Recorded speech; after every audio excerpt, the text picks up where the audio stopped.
Yo les gens, c'est Fatman80 HD, j'espère que vous allez bien. Donc aujourd'hui on se retrouve pour une nouvelle vidéo sur la chaîne, une vidéo débrief du tirage au sort de la Champions League. Un débrief où tout simplement on va parler des différents groupes, on va faire des pronostics et je vous invite bien évidemment à donner vos avis sur les groupes dans l'espace commentaire, voir si vous êtes d'accord avec les pronostics que je vais donner ou pas. N'hésitez pas justement à faire votre propre prono dans les commentaires tout en restant poli et courtois. Parce qu'à chaque fois, c'est toujours des zones de guerre, c'est chiant, j'en ai marre. Soyez. Vous commencez à être grand. Hein. Faut rendre sur vous. Faut arrêter de s'insulter pour du football. Dans le stade, vous pouvez insulter. En dehors, non. Restez calme. Du coup, le groupe A, le premier groupe, le groupe qui me concerne, vu que je suis supporter du Paris Saint-Germain, Paris, Real Madrid, Bruges et Galatasaray. Le PSG Real était écrit depuis plusieurs semaines, plusieurs mois maintenant, depuis qu'on sait que le Real est pot 2. On savait que le PSG allait les tomber sur eux. Je l'ai dit, je sais pas combien de fois en live qu'on allait les avoir. Bon, je pensais qu'on allait avoir l'Inter avec eux. Moi, je pensais vraiment que le groupe de la mort, il était pour nous. Là, ce n'est pas le cas. Derrière, t'as Bruges et Galatasaray. Un groupe où je pense, en tant que supporter parisien, on sortira de ce groupe-là. Très clairement, on est loin du groupe de la mort annoncé. Le Real Madrid sera sûrement premier. Voilà, il n'y aura pas forcément de débat là-dessus. Paris 2, Galatasaray 3, Bruges 4. Je vais quand même expliquer un petit peu. Le PSG, qui donc, au niveau du calendrier, va jouer directement à domicile pour la première journée. Donc le 18 septembre, PSG Real Madrid à domicile.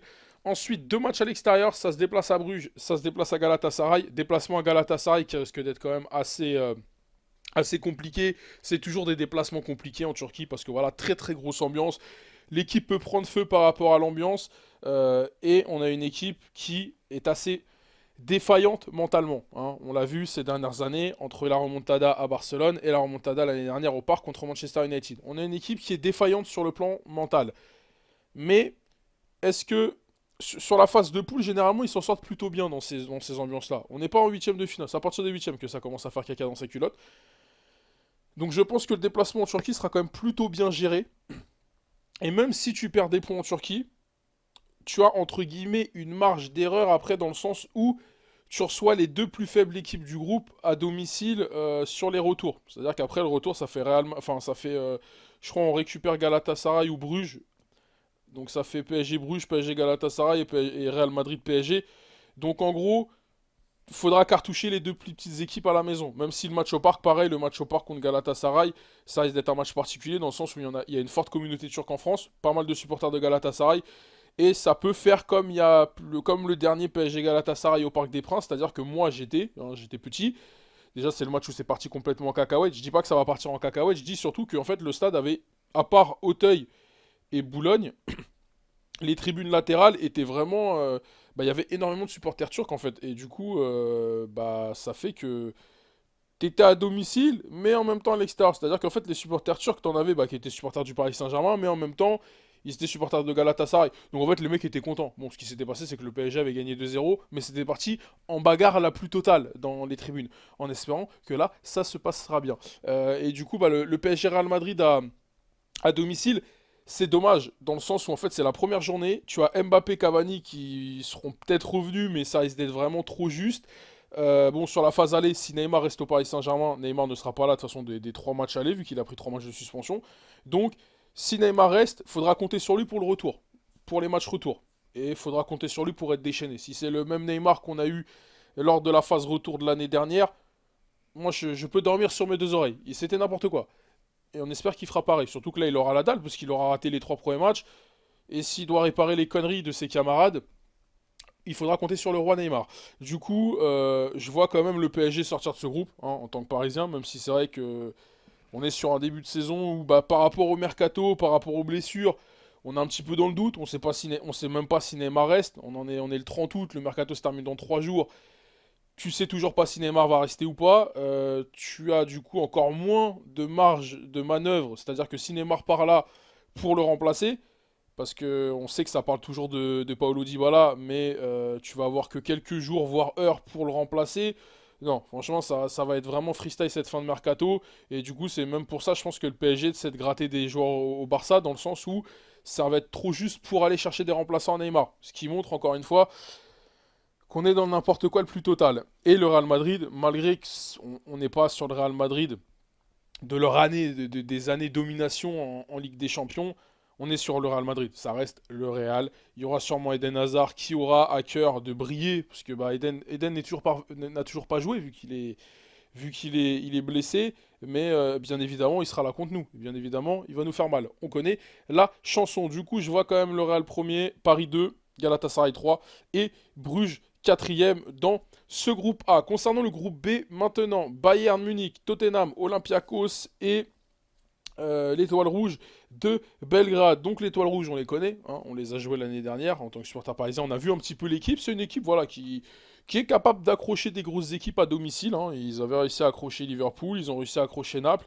Il n'y a que le PSG qu'ils n'ont pas réussi à accrocher, même si on s'est fait peur là-bas. On va pas se mentir. On a eu quelques petites frayeurs du côté de Belgrade. Mais je vois quand même, franchement, ce groupe-là, je pense que c'est un groupe pas vraiment équilibré dans le sens où je pense que le Bayern et Tottenham sont quand même très largement au-dessus des deux autres équipes. Bayern encore plus. Donc je vois quand même le Bayern Munich terminer premier de son groupe. Tottenham qui a quand même du mal sur ce début de championnat. D'ailleurs là ce week-end il y a le derby face à Arsenal. On aura encore un petit peu plus d'indications sur leur niveau de jeu. Mais c'est vrai que sur les deux premières journées de championnat, c'est vraiment très poussif Tottenham. Enfin les deux, même trois. Non c'est les trois premières journées de championnat si je dis pas de bêtises. Enfin bref c'est assez poussif Tottenham. Et après, peut-être la trêve là va leur faire du bien. Mais je pense que voilà, ils seront quand même.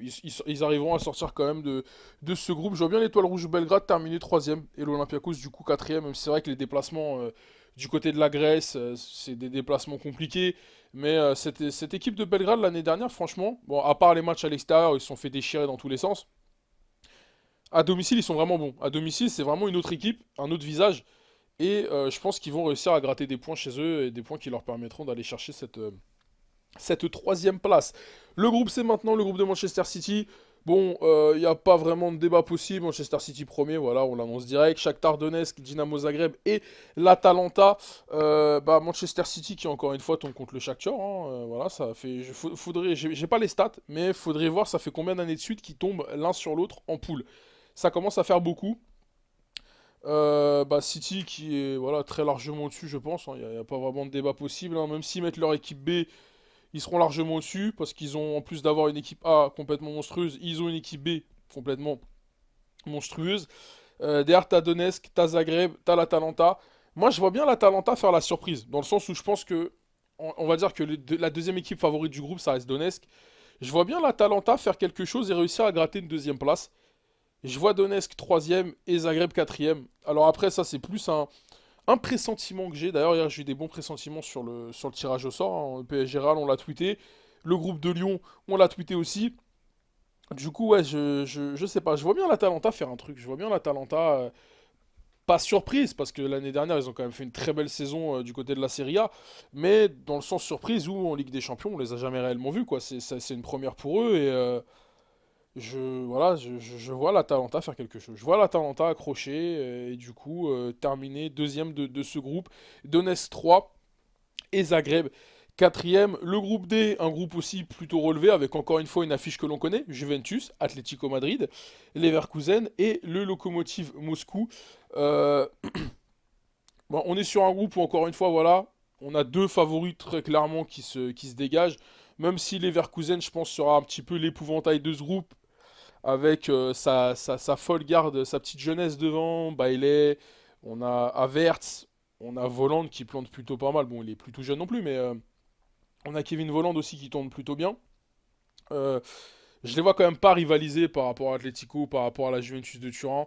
La Juventus qui s'est renforcée sur ce mercato, même si s'ils perdent Dybala, pareil, ça peut aussi changer parce que c'est vrai que moi je vois bien, je pense que Sarri va le faire. Si Dybala reste, je pense que Sarri va le faire jouer. C'est vrai qu'il jouait pas trop sous Allegri, etc.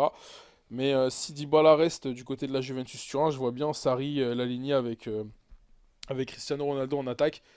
Ils sont renforcés défensivement avec l'arrivée de Ligt. Au niveau du milieu de terrain, il y a Rabiot, il y a Ramsey qui ont renforcé ce milieu de terrain avec Adrien Rabiot qui évidemment sera monstrueux avec la Juventus de Turin. Moi j'ai aucune inquiétude hein, concernant Rabiot. Hein. On connaît le niveau du joueur. Hein. Au PSG on était énervé parce que c'était le comportement et qui choisissait ses matchs. Mais on sait que Rabiot est capable d'être monstrueux et d'élever son niveau de jeu vraiment à un top niveau.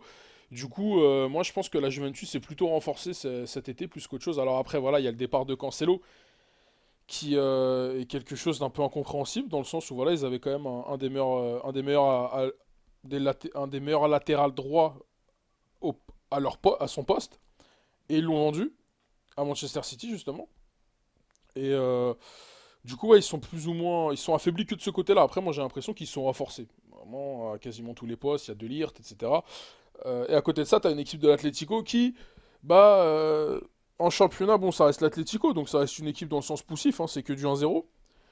Mais voilà, c'est une équipe chiante à jouer. À côté de ça, ils ont le prodige Joao Félix qui est en train de d'affoler un peu le monde du foot. L'année dernière, déjà avec Benfica, bah, il avait eu son petit coup d'éclat là quand il a mis son triplé ou quadruplé contre Francfort. Et bah là, avec l'Atlético, alors il marque pas encore, hein, mais il brille quoi. Il va chercher des pénaltys où il dribble tout le terrain, il lâche des passes D.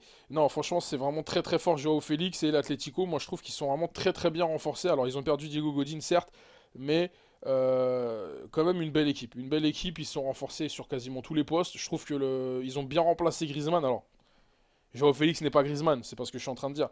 Mais c'était vraiment une très bonne idée d'aller chercher Joao Félix pour remplacer Griezmann parce il est en train de tout exploser.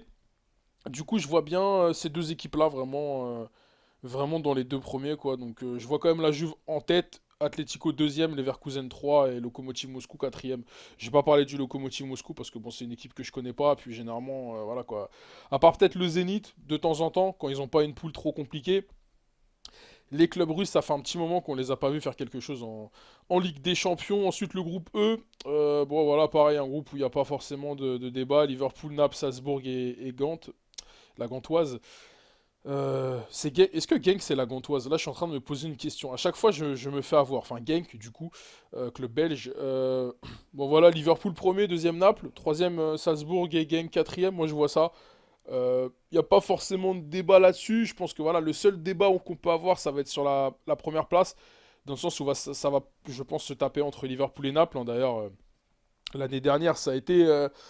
Bah, il y aura peut-être une revanche, un esprit de revanche du Napoli, dans le sens où voilà, on sait que c'était la poule, hein, l'année dernière, poule de la mort, PSG, Liverpool, Naples, avec Liverpool qui se qualifie vraiment sur le fil contre Naples, hein, avec justement cette parade ultra ultra décisive de d'Alisson. On s'en souvient tous, je pense. Et d'ailleurs, c'est comique parce que tu as Liverpool qui est à ça de se faire sortir de la Ligue des Champions. Au final, ils vont la chercher. Donc, quand même incroyable.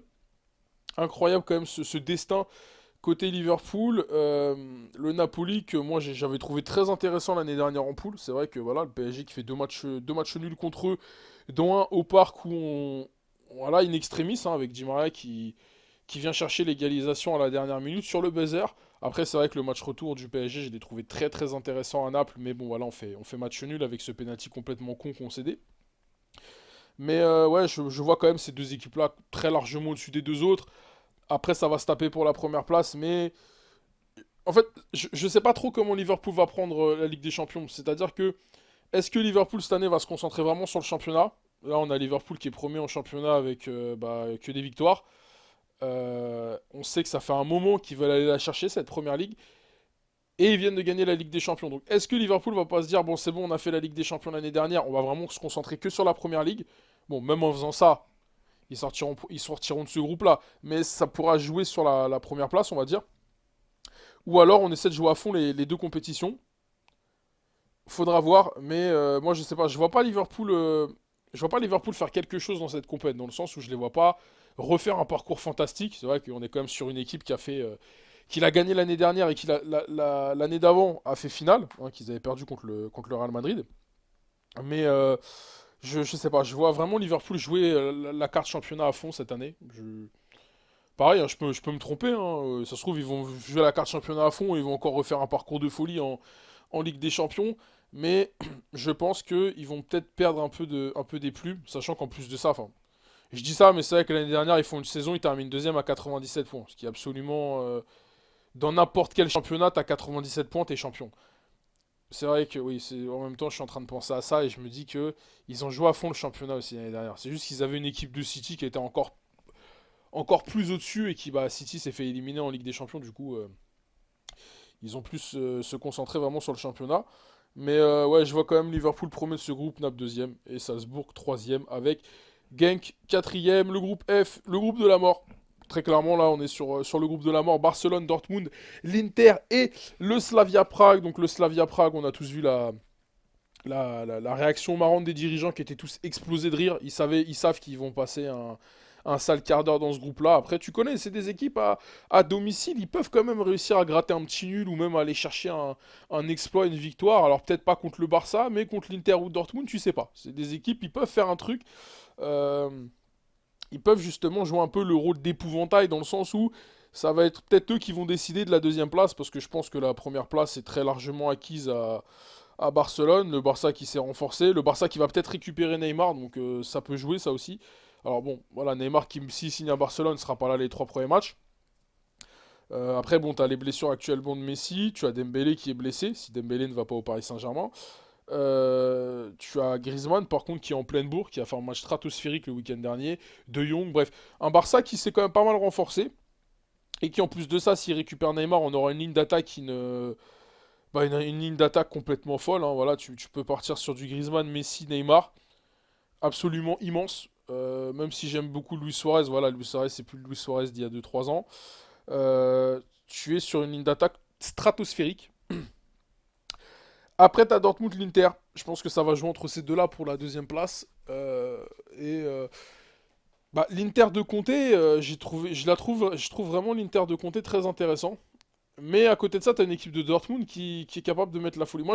Ce que je, ce que je trouve intéressant avec ce groupe-là, c'est qu'on risque d'avoir des matchs vraiment fous. On risque d'avoir des matchs de folie. Le Barça qui a joué l'Inter d'ailleurs l'année dernière, hein, je sais pas si vous vous rappelez, mais c'était Barcelone, Tottenham et l'Inter Milan dans la poule. Donc Barcelone qui connaît plus ou moins l'Inter Milan. Après bon voilà, c'est pas le même coach derrière. Hein. Là ça va être c'est du Antonio Conte. Ils ont récupéré Lukaku, ils ont récupéré Alexis Sanchez et je sais pas pourquoi moi je sens qu'Alexis Sanchez va bien se relancer du côté de l'Inter Milan. Euh, mais je vois quand même cette équipe de Dortmund, moi je les vois encore au-dessus. Je pense qu'en termes d'effectifs, Lucien Favre qui fait quand même un très gros travail avec cette équipe du Borussia Dortmund. Alors bon, ils ont détruit leur adversaire la première journée, ils ont galéré à Cologne le week-end dernier, mais bon au final voilà, sur 2 exploits de Sancho, ils ont pu changer le match. Ils ont des joueurs qui même quand ils sont pas dans un match, ils peuvent te faire la diff à tout moment. Sancho faisait un match dégueulasse. Puis en 10 minutes, il s'est dit, vas-y, hop, il a changé le match. Donc ils ont des joueurs capables de ce truc-là. T'as Sancho, t'as Marco Reus, t'as Paco Alcacer qui plante quand même beaucoup. Euh, et voilà, donc moi je pense que cette équipe de Dortmund sera deuxième et je vois l'Inter troisième. Après, ça risque d'être, je pense, très serré entre Dortmund et l'Inter Milan. Moi je pense que ça va jouer vraiment. Ça se trouve, ça risque de jouer sur la double confrontation, c'est-à-dire genre en mode à la différence particulière entre les deux, avec peut-être un Dortmund qui gagnera plus largement à la maison que l'Inter, etc. Quoi. Enfin, je pense que vous avez compris le schéma. Le groupe G, le groupe de notre deuxième équipe française en lice, enfin il y en a 3, mais du coup la deuxième équipe française en lice, Lyon qui était chapeau 3. Lyon qui je trouve a un tirage plutôt intéressant. Zénith, Benfica, Lyon et Leipzig, donc dans ce groupe G. Je pense que Lyon sortira de la poule, très clairement. L'année dernière, ils ont quand même montré l'année dernière qu'ils étaient capables de faire de très belles choses, on s'en rappelle, face à Manchester City. Hein, ils arrivent à gratter 4 points contre Manchester City, quand même, c'est pas rien. Tu vas gagner à l'Etihad, tu fais match nul à la maison. Alors certes, c'était pas forcément le gros Manchester City, dans le sens où il y avait pas mal de blessés, mais ça n'enlève en rien la performance lyonnaise de ces matchs-là. Mais ils ont été quand même capables de se faire peur sur les matchs les plus faibles, on va dire. Donc ça reste quand même le paradoxe de cette équipe lyonnaise. Mais c'était le Lyon de Genesio. C'est-à-dire que le Lyon de Genesio, t'avais l'impression que les joueurs sur les gros matchs, parce que généralement c'était même le cas en championnat contre le Paris Saint-Germain, c'est souvent Lyon, de toute façon Lyon est l'équipe qui pose le plus de problèmes au PSG ces dernières années en championnat. Euh, je pense que voilà, tu es sur une équipe qui cette année est encore plus forte, avec un meilleur coach, même si bon là ils ont perdu dans la semaine à Montpellier. Je pense que ça n'enlève en rien la qualité de cet effectif lyonnais. Et ils ont quand même un meilleur coach que l'année dernière. Et ça tourne plutôt bien. Du coup, moi, je vois pas Lyon terminer premier du groupe. Même si hier, je l'ai tweeté, etc. Parce que c'était pour faire le français arrogant. Je vois Leipzig terminer premier du groupe. Dans le sens où Leipzig s'est quand même pas mal renforcé. Ils ont récupéré leur coach, là, le jeune, là, je me rappelle jamais de son nom, qui est quand même un très bon coach. Du coup, je pense que ça sera Leipzig premier, Lyon deuxième. Après, je vois Zenit Benfica. Je pense que Benfica va terminer troisième du groupe. Et Zenit quatrième. Après, Zenit, faut se méfier. Il y a Malcolm. Tu connais Malcolm, il aime bien venir au Parc OL envoyer des ogives nucléaires. Mais non, je pense quand même que cette équipe de Lyon est quand même est quand même une des plus intéressantes de ce groupe-là. Donc, je vois nos camarades lyonnais sortir de ce groupe-là. Mais ça risque d'être un groupe plutôt serré. Je pense que ça va être disputé dans ce groupe G, mais je vois quand même Lyon au-dessus de Benfica et du Zénith. Et enfin le groupe H, un groupe qui concerne notre dernier club français en lice, hein, le deuxième du précédent championnat, Lille. Donc dans ce groupe H, on a Chelsea, l'Ajax, Valence et le LOSC. Du coup, on va se diriger, je pense, vers une domination valencienne. On dit Valenciennes pour Valence. On va se diriger vers une domination de Valence. Je sais pas pourquoi, moi j'ai un bon pressentiment concernant cette équipe de Valence. C'est une équipe qui joue très très bien au football. Euh, donc je vois Valence premier du groupe. Je vous le dis direct, je vois Valence premier du groupe. Chelsea deuxième. Même si c'est assez poussif sur ce début de championnat, Chelsea, on a pu voir, moi, le match contre Liverpool, franchement, ça m'a séduit. Chelsea, ça m'a séduit. J'ai trouvé l'équipe de Chelsea très intéressante. Alors, malheureusement, ils n'ont pas pu se renforcer par rapport à leurs histoires, etc., de mercato. Ils n'ont pas pu se renforcer, ils ont perdu des joueurs. Mais je trouve que ça tourne plutôt bien ce Chelsea de Frank Lampard. Faut le temps que la mayonnaise prenne, comme on dit. Et je les vois bien quand même sortir de ce groupe-là. Donc je vois Chelsea deuxième, l'Ajax, je les vois troisième, moi. Dans le sens où cette équipe de l'Ajax, elle a quand même perdu pas mal elle a perdu pas mal de cadres. Hein. Elle a perdu De Ligt, elle a perdu De Jong. Alors ils ont réussi à garder Van de Beek, ils ont réussi à prolonger Ziyech. Mais malgré ça, j'ai trouvé qu'ils étaient vraiment très poussifs, moi, sur la phase des tours préliminaires de Ligue des Champions. Ils m'ont pas inspiré la domination qu'on a pu ressentir qu'ils avaient sur les matchs de Ligue des Champions l'année dernière, ces matchs qui les emmènent bah, jusqu'à la demi-finale et qui auraient même pu les emmener jusqu'à une finale sans ce bon vieux Lucas Moura da Silva. Mais c'est vrai que cette équipe de l'Ajax, je les sens quand même moins forts que l'année dernière. Ils sont affaiblis. Et moi, les tours préliminaires de l'Ajax, j'ai regardé les matchs. Franchement, c'était pas forcément la joie. Et Lille, même s'ils ont une équipe jeune, enfin, justement, ils ont une équipe trop jeune, je pense. Ils ont une équipe qui est capable de faire des petits exploits, etc. Je pense qu'ils vont réussir à gratter des points. Ils vont peut-être même faire un exploit en allant gagner contre Chelsea ou autre. Mais je les vois pas sur la durée, avec l'expérience, etc. Je les vois pas faire quelque chose dans ce groupe-là. Je les vois quatrième, mais ça risque de jouer. Moi, je pense que ça va être un groupe où les matchs vont être agréables à regarder aussi. Comme le groupe Barcelone, Dortmund, Inter, ce Chelsea, Ajax, Valence, Lille, je pense que ça va être vraiment les matchs sympathiques parce que c'est des équipes qui jouent au foot, quoi. Le Chelsea de Lampard, il joue au foot. L'Ajax, ça joue au foot, même si c'est peut-être un football, ça joue moins que l'année dernière parce qu'ils ont perdu en qualité. Valence, c'est total football. Et Lille, là, sur ce début de saison, c'est total football aussi. Bon, c'est beaucoup ça balance devant et ça cavale. Mais ça reste un style de foot très très offensif. Du coup, je pense qu'on va avoir des matchs sympathiques. Mais pour le pronostic du groupe, moi je vois Valence premier, Chelsea 2, Ajax 3 et Lille malheureusement quatrième et qui n'ira pas du tout en Europa League. Après voilà, on peut toujours espérer un exploit lillois et justement essayer d'accrocher une deuxième place. Ça va être très très dur. Mais pourquoi pas essayer d'accrocher une troisième place qui sera significative d'Europa League. Du coup, Stéphane Mat 80 HD pour ce petit débrief tirage au sort de la Ligue des Champions. J'ai pas mis de gameplay, hein, comme vous avez pu voir, je vous ai laissé avec les groupes. J'ai pas mis de gameplay parce que je ne joue plus à FIFA 19 et j'ai pas de gameplay FIFA 20 de côté à vous proposer. Du coup, pour le coup, là, c'est une image fixe. Voilà. Si t'as kiffé cette vidéo, pouce bleu, lâche un commentaire, partage cette vidéo à tes amis, à ta famille, à tout le monde. Je vous dis à la prochaine les gens, prenez soin de vous, ciao.